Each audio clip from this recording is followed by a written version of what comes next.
You can't really talk in your thing, right? What's that? Yeah, I can't. What's the next question? So if you worked in the studio, you'd get used to this kind of thing, and then you could chat and draw and everything like that. Yeah. So maybe we should have some questions from the audience now, because I can keep talking. I've got a lot of stuff in my game another half an hour, but we only have a little bit longer. So do we have a microphone on camera or something? We'll take a couple of questions while Jaime's going. One thing, okay? We don't got very long, so please don't make a big speech about how much you love Jaime and how much he means to you, because we all love him. That's why we're here. That's why we're here. We love him. You can tell him later anytime. So just ask a question. Don't make it too long, and then maybe you can get something out. So okay. Anybody have a question? Right now. Hi. The question I wanted to ask was, I remember when... no story, no. No story. When Maggie started putting on weight, and fans were complaining, and they always thought that she was going to get skinny again. And I wondered, why did you make her put on weight even all those years back? And how did you respond to fans who always thought that she was going to end up being skinny and small and cute again, as opposed to being large and cute? Right. I just said, you don't know what you're talking about. I mean, seriously, I didn't listen because it was an insane thing. I just go, she's heavy, she's the only comic book character that's heavy. She still is. I mean, there's some here and then, but why is Maggie still the only fat person in comics? I mean, just boggles my mind. If that answered your question. Okay, where else? Okay, on the front here.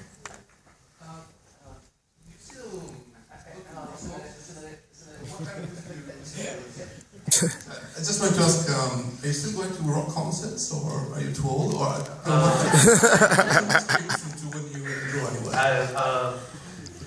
I only can listen to music when I'm drawing, when I'm not writing. If I'm writing, everything has to be turned on. When I'm inking, at the end of it, when I'm inking, I get to throw on music. But like I said, I'm old, so a lot of it, there's very little new bands that come into my life.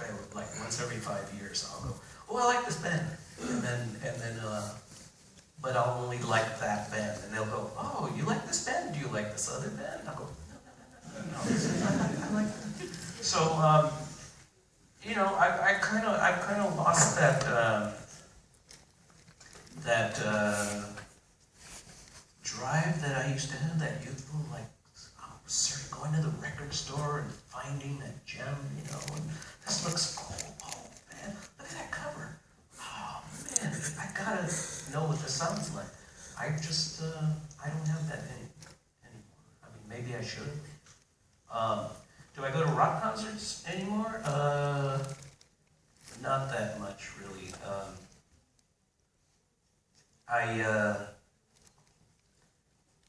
I went to go see some band, old friends from my hometown of Oxnard, because they were playing in the town I live in now, so I didn't have to drive far, that kind of thing. But I remember watching the band, and I was excited because I don't get to see live music that often. I remember I was going, this is cool, because they were just playing 4-chord punk, and they were just having the best time on stage. And I was just like, God, I remember that this was so much fun just to play. Oh man, it's so awesome.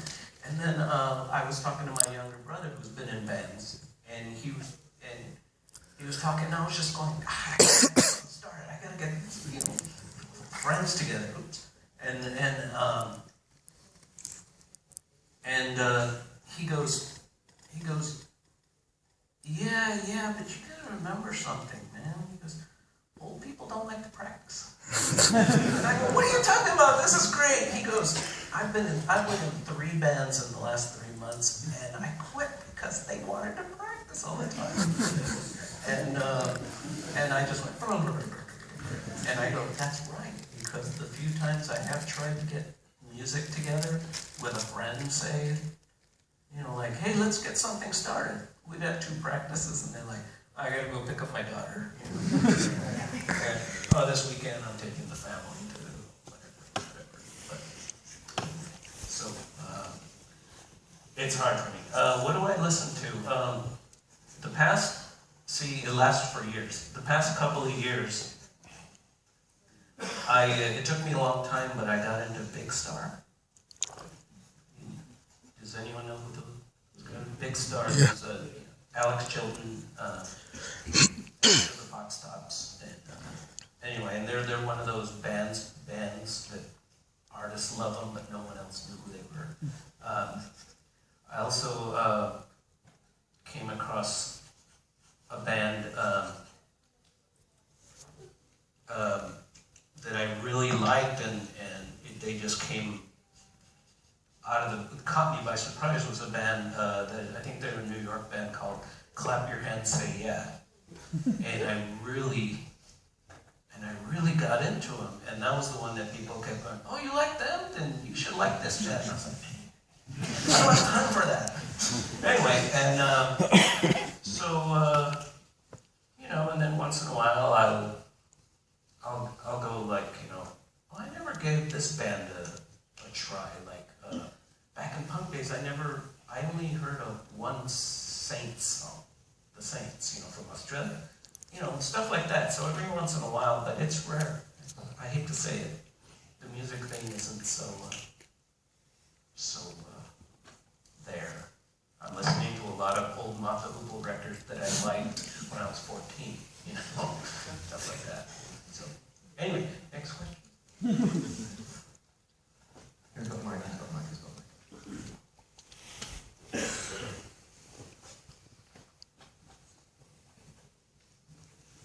Working in black and white, do you feel conscious at all of representing race? And do you think that there's a problem in how race is represented generally in black and white media? Yeah, sure. I mean, the whole race thing, yeah, is has been a problem since I was 2. You know, doing it in the comic would just seem like the right thing to do. I remember when I created Maggie, her name was Maggie Chase, and it never occurred to me, why am I drawing a white character if I'm Latino?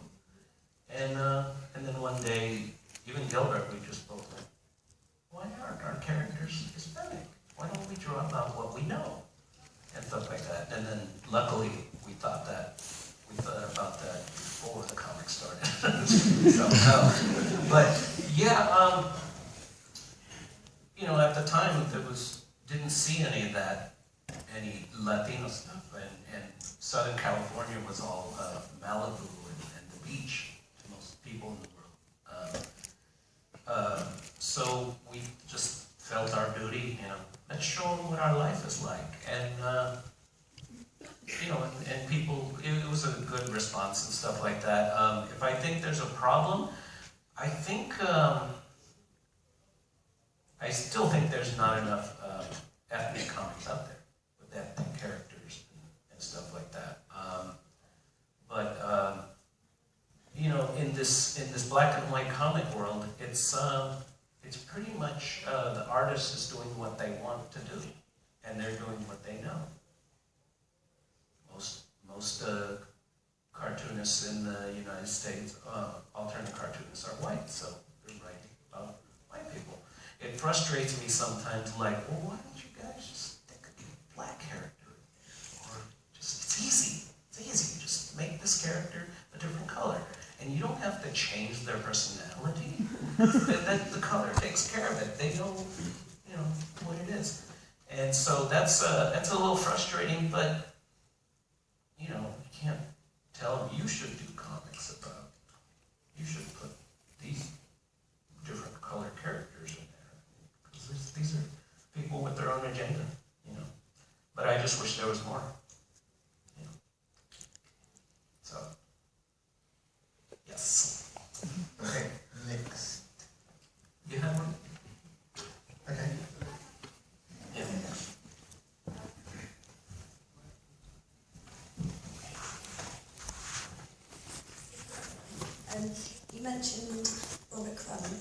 do you think he's like, is he quite a big inspiration for you? Crumb? Oh, big, super big. I'm not going to argue with anybody who thinks he's vile. I'm not because he has pushed the envelope more than any cartoonist ever. And I have to admit, if someone hates his guts for that, I'm going to change their mind because they're right.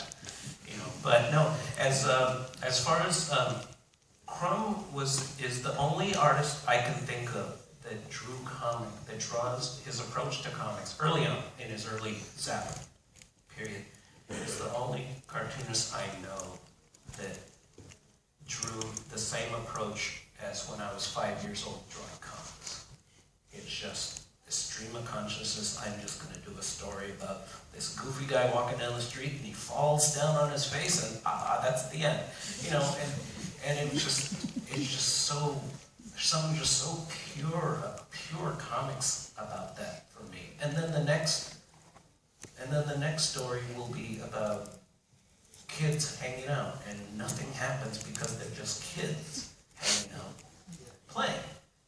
And they're just so perfect, you know, and he just knew he knows, just, I'm going to do a story about this, and nothing, he'll do it. You know, he has a whole page of Mr. Natural doing the dishes, and that's the story, you know, and it's just amazing. And like I was saying earlier, it's just Crumb. I'm reading his comics and I'm going with it. I'm just going. Another comic I will see with an artist who's like more technique, you know, dazzling with the brush and stuff like that. I'll look at it and I'll look at the technique, but I'm not moving with it. You know, maybe I'm not moving. Some artists with the super technique will move the comic, but not like Crumb. Someone like Crumb just